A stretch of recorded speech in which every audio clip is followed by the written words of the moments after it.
আমরা বিএনপি সরকারকে বলতে চাই, আপনারা যদি জনগণের পক্ষে থাকেন, সার্বভৌমত্বের পক্ষে থাকেন, আপনারা চোখে চোখ রেখে কথা বলবেন।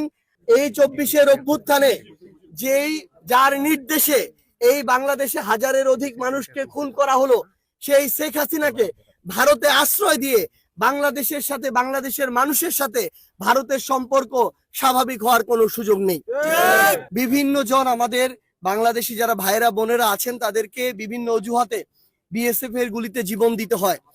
আজকে আমরা এখানে এসে উপস্থিত হয়েছি এই কারণেই যে আমরা এই বার্তাটা আমাদের এই সীমান্তবর্তী যারা আমাদের এই বাংলাদেশের ভাইরা রয়েছেন, বোনেরা রয়েছেন, আপনাদেরকে এই বার্তাটা দিতে এসেছি যে এই যে অন্যায়টা হয়, এই অন্যায় আমরা আর আগামীর বাংলাদেশে প্রশ্রয় দিব না।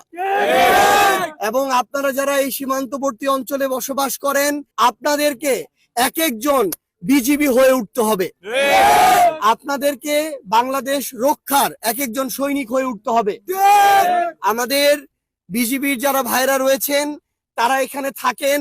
যখনই এই ধরনের পুশিন সহ বিভিন্ন ধরনের অনাকাঙ্ক্ষিত ঘটনা আপনারা দেখবেন, যখনই আমাদের সার্বভৌমত্বের উপরে, মানচিত্রের উপরে কেউ আঘাত করার চেষ্টা করবে, আমাদের বিজিবির ভাইরা যদি 10 জন থাকে, আপনারা তাদের সাথে 1000 জন দাঁড়িয়ে যাবেন।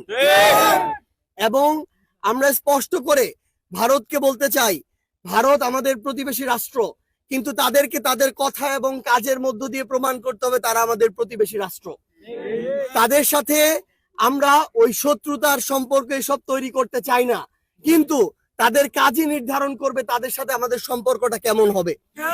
তারা যদি শুধু মুখে এক কথা বলে কিন্তু কাজে কোনো মিল না থাকে, তারা যদি সীমান্তে একটার পর একটা হত্যা করে, তারা যদি পুশিনের মতো এই ধরনের সার্বভৌমত্বের জন্য হুমকিমূলক এই কাজগুলো করে, তারা যদি আমাদেরকে ন্যায্য পানির যে হিস্সা, সেই হিস্সা বুঝে না দেয়, তাহলে তাদের সাথে আমাদের সম্পর্ক স্বাভাবিক হওয়ার কোনো সুযোগ নেই।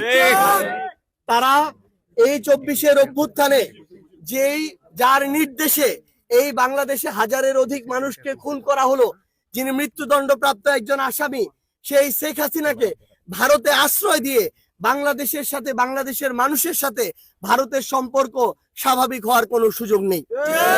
আমরা স্পষ্ট করে এই বার্তাটা দিতে চাই যে তারা ওই সীমান্তের দিকে, কিংবা তারা তাদের জায়গায় ওই বাহিনীর দিক থেকে বলেন, কিংবা তারা তাদের জায়গায় ওই ভূখণ্ডের দিক থেকে বলেন, এটা বেশি হতে পারে, কিন্তু তারা যেন ভুলে না যায় যে এই ভূখণ্ডের এক একজন মানুষ সময়ের প্রয়োজনে হাজার মানুষের চোখে চোখ রেখে কথা বলতে পারে। আমরা আহ্বান জানাবো আমাদের এই বিএনপি সরকারকে। আমরা কিন্তু সরকারের পক্ষ থেকে এই পুশিন নিয়ে, সীমান্ত হত্যা নিয়ে আমরা ওই জোরে সোরে কোনো ধরনের প্রতিবাদ কিন্তু আমরা দেখতে পাচ্ছি না। আমরা বিএনপি সরকারকে বলতে চাই, আপনারা যদি জনগণের পক্ষে থাকেন, সার্বভৌমত্বের পক্ষে থাকেন, আপনারা চোখে চোখ রেখে কথা বলবেন। আপনারা ওইটুকু সমতার অধিকারের জন্য কথা বলবেন। আমরা শুধু বিরোধী দল নয়, পুরো বাংলাদেশের ছাত্র জনতা আপনাদের সাথে একসাথে থাকবে ইনশাআল্লাহ।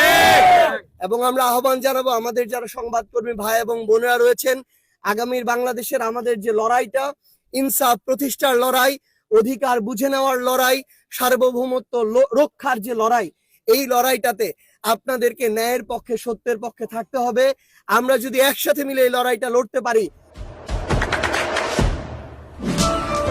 দেশে দেশে সবার সাথে দ্য নিউজ।